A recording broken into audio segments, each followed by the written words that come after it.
श्री राम जय जय राम। श्री राम जय जय राम। ओम नमः शिवाय।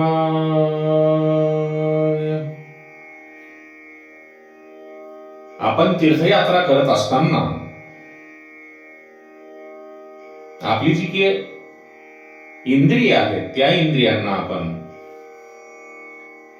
परमात्म्यांच्या बाजूने वळवा, त्यांना विषयाकडे वळवू नका. आपणास माहित आहे भगवंताचे नाव ऋषिकेश आहे. त्याचा अर्थ म्हणजे ऋषिक म्हणजे इंद्रिय आणि ईश म्हणजे त्या इंद्रियांचा स्वामी. भगवान श्रीकृष्ण हे इंद्रियांचे स्वामी आहेत.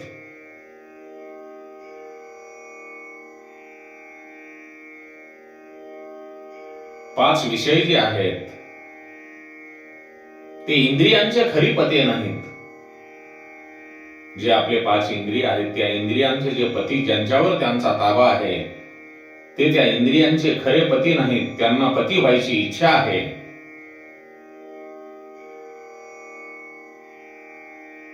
संसाराचे कुठलेही रूप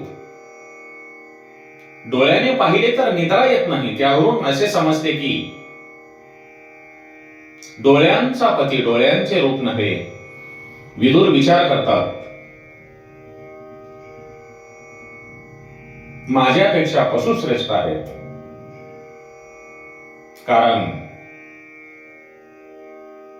परमात्म्याला भगवान श्रीकृष्णांना भेटण्यासाठी ते आतुरतेने पळतात आणि कृष्ण मिलनांची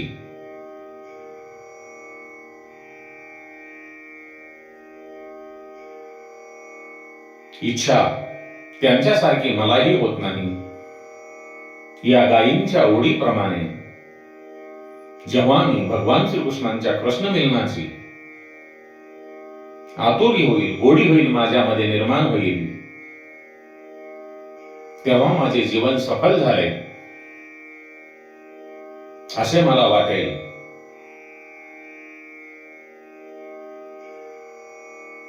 विदुरजी कृष्ण लीलांचे चिंतन करत असताना आपल्या मनामध्ये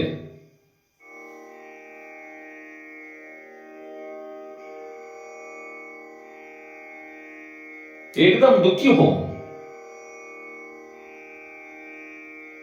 श्रीकृष्ण परमात्मा मला केव्हा भेटतील यांची आतुरतेने वाट बघतो.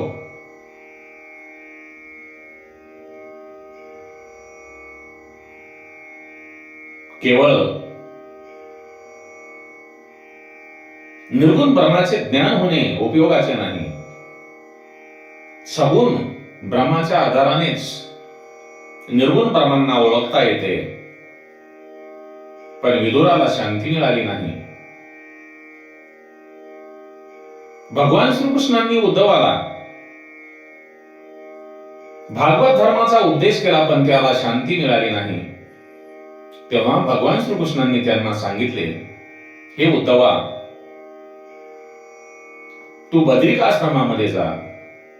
तेव्हा उद्धव म्हणतो, हे देवा, मला भीती वाटते, आपणही माझ्या बरोबर यावे. तेव्हा श्रीकृष्ण उद्धवाला सांगतात, मी क्षत्रज्ञ रूपाने तुझ्या बरोबर आहे, मी तुझ्यातच आहे.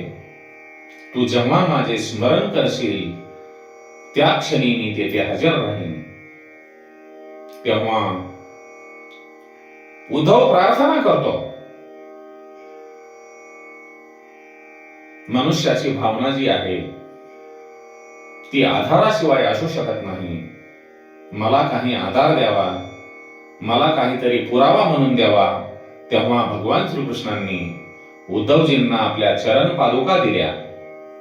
आता उद्धवाने मानले की श्रीकृष्ण माझ्या बरोबर आहेत, मी अनाथ नसून सनात आहे. या भगवान श्रीकृष्णांच्या पादुका नसून प्रत्यक्ष परमात्माच माझ्या बरोबर आहे.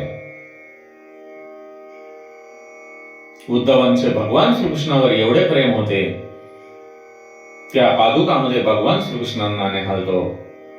मस्तक हे बुद्धिप्रधान असून त्यात परमात्म्याचा प्रवेश व्हायला हवा. असे जर झाले तर तुमच्या मनामध्ये भगवान श्रीकृष्णाशिवाय कुठलेही विकार येणार नाहीत.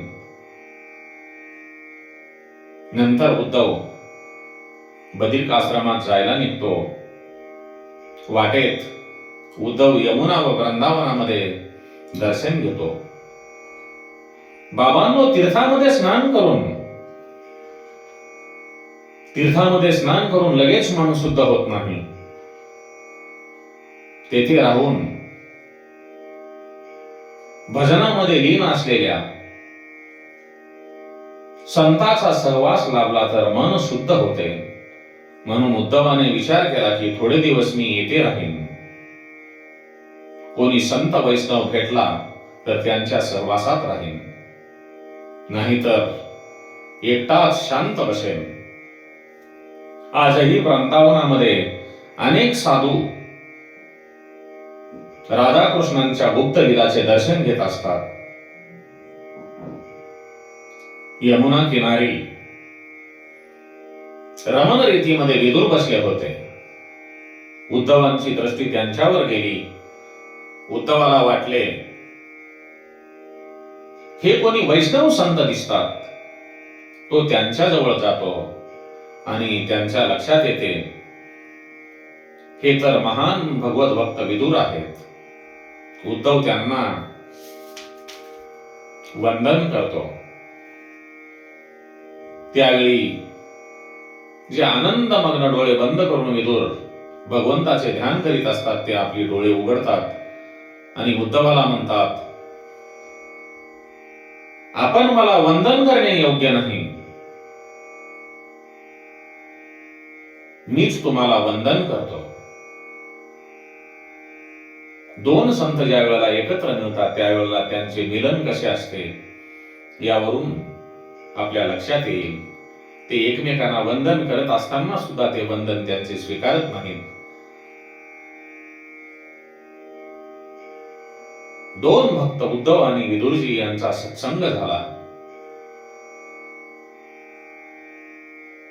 सत्संग झाल्यानंतर माणूस खऱ्या अर्थाने जगतो असे म्हटले पाहिजे. कारण संतांच्या मिलनामध्ये केवळ भगवंताच्याच गप्पा गोष्टी असतात. माझ्या प्रभूंच्या लीलांचे वर्णन त्यांचे हे लाडके भक्त करत आहेत हे पाहून मैया यमुना नदीला अतिशय आनंद होतो. श्रीकृष्णांचे वर्णन, त्यांच्या लीलांचे वर्णन या भक्तांच्या तोंडून ऐकून मैया यमुना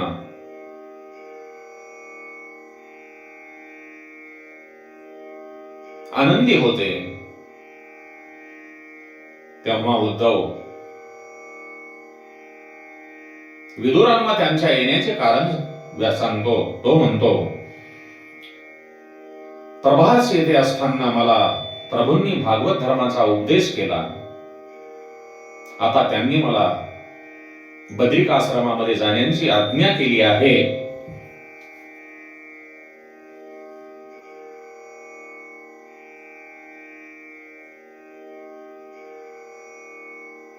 तेव्हा विदुरांना वाटते परम भगवत भक्त उद्धवजी आपल्या समोर उभे आहेत. प्रत्यक्ष प्रभूंनी तुम्हाला भागवत धर्माचा उपदेश केला आहे. ते उद्धवाला म्हणतात, जो तुम्हाला प्रभूंनी भागवत धर्माचा उपदेश केला आहे कृपा करून तो मला सांगा. मी जातीहीन आहे, कर्महीन आहे आणि वैष्णव हा दयेचा सागर असतो. हे उद्धवा,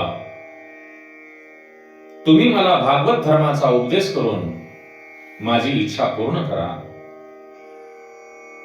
कथा ऐकण्याची ओढ भगवत भक्तीबद्दल प्रेम.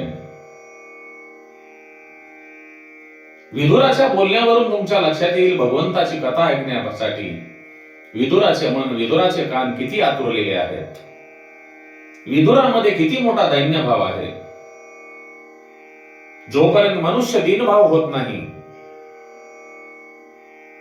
तोपर्यंत तो भगवंताला आवडत नाही. जेथे नजर जाईल तेथे भगवान श्रीकृष्णांचे दर्शन घेण्याची भावना असली की दैन्य भाव येतो. भागवत धर्माचा उपदेश ऐकण्याची विदुरांची इच्छा पाहून उद्धव त्यांना म्हणतो, विदुर, तुमच्यावर भगवंताचे खरे प्रेम आहे. ते जेव्हा स्वधामाला गेले त्यावेळी त्यांनी दुसऱ्या कोणाचीही आठवण काढली नाही, पण तुमची मात्र आठवण काढली. त्यांचे आई वडील वसुदेव देवकीची सुद्धा आठवण काढली नाही. रुक्मिणी सत्यभामेची आठवण काढली नाही, पण मात्र 3 वेळा तुमची आठवण काढली. तुमच्याकडे खाल्लेल्या कण्यांची गोडी अजूनही ते विसरलेले नाहीत.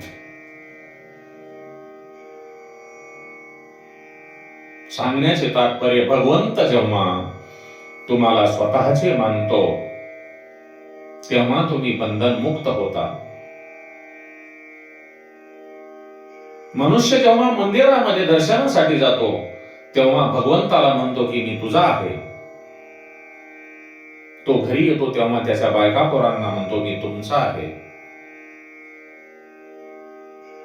पण मनुष्य असे कधी म्हणत नाही की हे भगवंता, मी तुझाच आहे आणि तू माझा आहेस. मी दुसऱ्या कोणाचा नाही. या सर्वापेक्षाही भगवंत जेव्हा तुम्हाला म्हणतील की तू माझा आहेस तेव्हाच तो खरा ब्रह्मसंबंध होईल. तुलसीदासजी म्हणतात, माझ्यासारख्या कानी माणसाला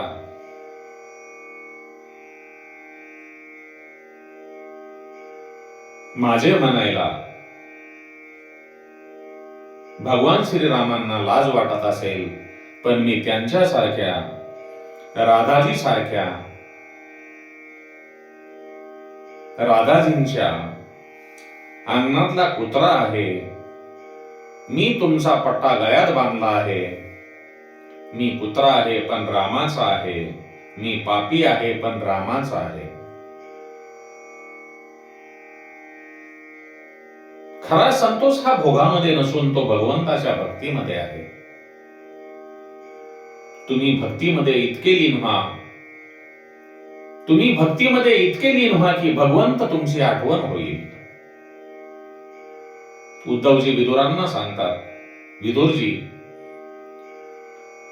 तुम्ही भाग्यशाली आहात. भगवंतानी एकदा नाही तर 3 वेळा तुमची आठवण काढली.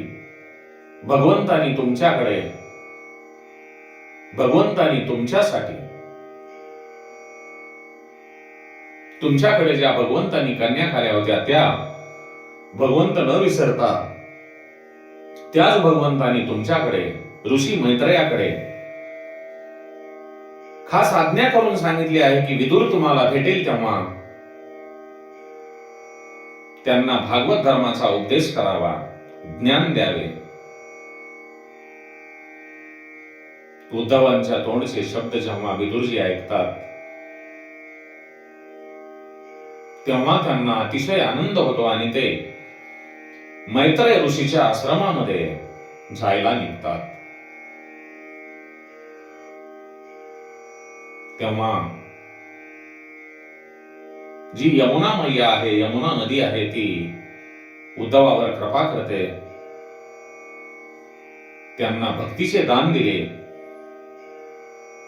यमुना नदींनी त्यांना 9वीदा भक्ती दिली. पण ज्ञान वैराग्याशिवाय भक्ती नाही आणि ज्ञान आणि वैराग्य गंगा देईल.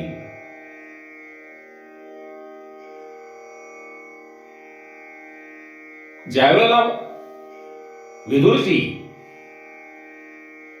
मैत्रेय ऋषीच्या आश्रमात जाण्यासाठी निघतात त्यावेळेवर यमुना नदीने त्यांच्यावर कृपा केलेली असते आणि तिने त्यांना भक्तीचे दान देते. यमुना नदी विदुरांना 9वीदा भक्ती देते, पण ज्ञान आणि वैराग्याशिवाय भक्ती सफल होत नाही. ते ज्ञान जर कोण देईल तर ही गंगा मैया देईल. ज्ञान आणि वैराग्य गंगा ही तीर्थस्थल देते. विदुरजी गंगा किनारी मैत्रेय ऋषींच्या आश्रमामध्ये येतात. गंगा किनारी मैत्रेय ऋषींचा आश्रम असतो.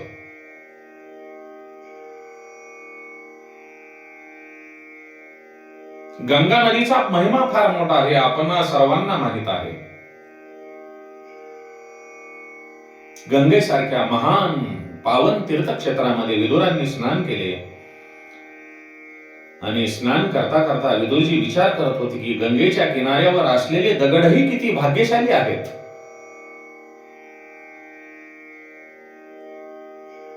मैत्रेय ऋषींच्या पायाची धूळ जर पायावर पडत असेल, एखादा वैष्णव फार पुण्यवान आहे आणि त्या वैष्णवांची चरण धूळ पडणे ही किती भाग्याचे आहे. विदुरजी म्हणतात, भगवंताच्या आज्ञेनुसार मैत्रेय ऋषी मला उपदेश करतील का? मी जातीहीन आहे, कर्महीन आहे, मी पापी आहे, मी अधर्मी नाही.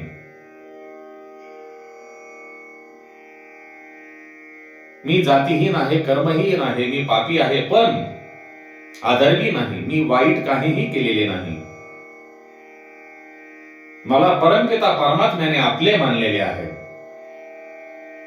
तसे ऋषी मैत्रेय मला आपले मानतील का?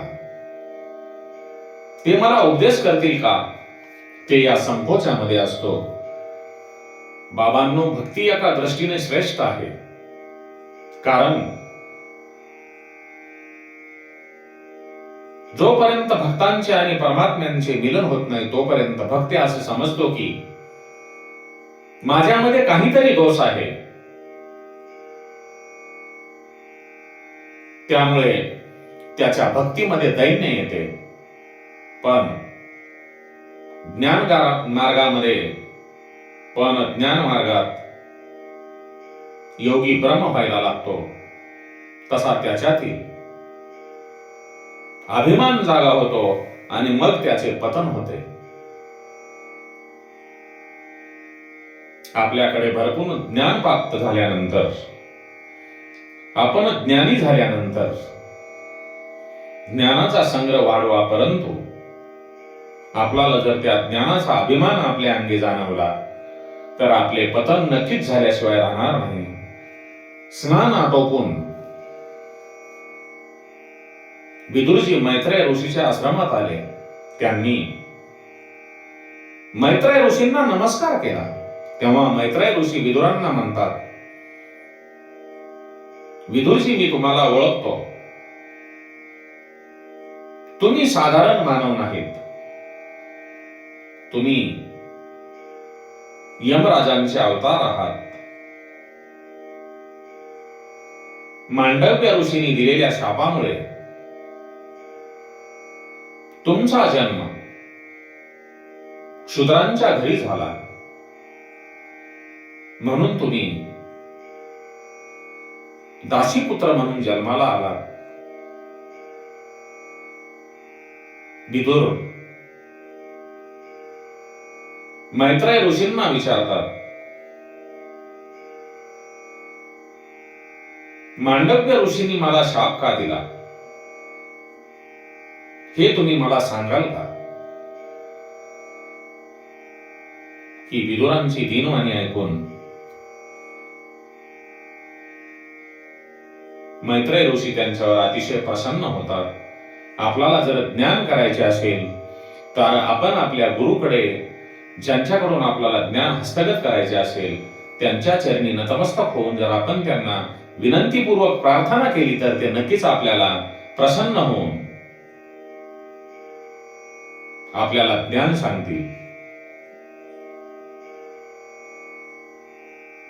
म्हणून म्हणतात, गुरुर ब्रह्मा गुरुर्विष्णू गुरुर्ब्रह्मा गुरुर्विष्णू गुरुर्देव महेश्वराय गुरुर साक्षात परब्रह्मं तस्मै श्री गुरवे नमः. गुरुर साक्षात परब्रह्मं तस्मै श्री गुरवे नमः. एखादी गोष्ट जर आपल्याला प्राप्त करून घ्यावयाची असेल तर आपण त्या संताच्या, त्या भक्ताच्या चरणी नतमस्तक होऊन आपले समर्पण करून ज्ञानगंगा आपल्या पदरामध्ये पाडून घ्या आणि या जीवाचे कल्याण करून घ्या. ओम नमो भगवते वासुदेवाय. ओम नमो भगवते वासुदेवाय.